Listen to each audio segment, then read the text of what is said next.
এই মুহূর্তের সবথেকে বড় খবর, পুর নিয়োগ দুর্নীতি মামলায় এবার আরও চাপে মমতা বন্দ্যোপাধ্যায়ের সরকার।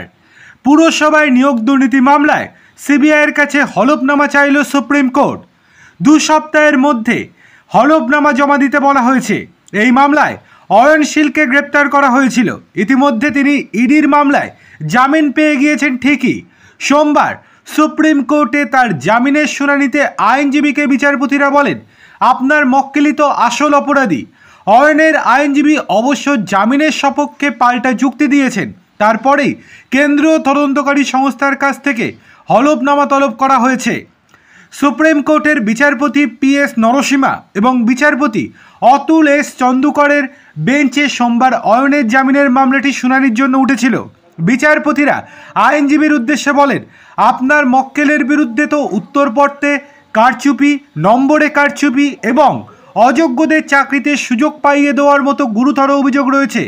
আপনার মক্কেলই তো আসল অপরাধী। এছাড়াও নাকি অনেক প্রভাবশালী নেতা মন্ত্রীরাও জড়িত।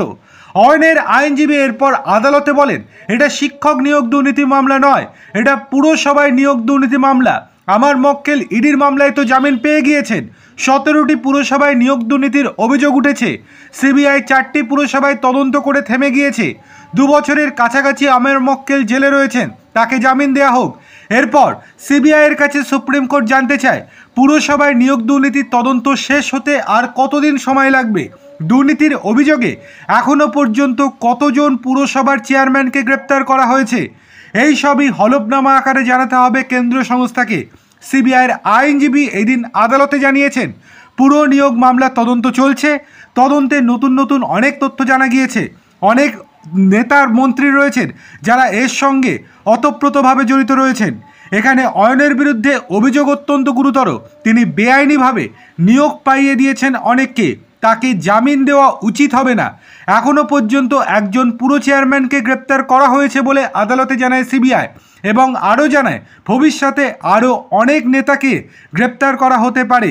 তাদের সঙ্গে অয়নের কি লিঙ্ক আপ এবং তারা কে কে সেটা পরের দিন হলফনামা আকারে জমা দেবে বলে জানিয়েছে সিবিআই। সুতরাং বলা বাহুল্য, রাজ্যের শাসক দল 26-এর ভোটের আগে আরও যেন চাপে পড়ে গেল।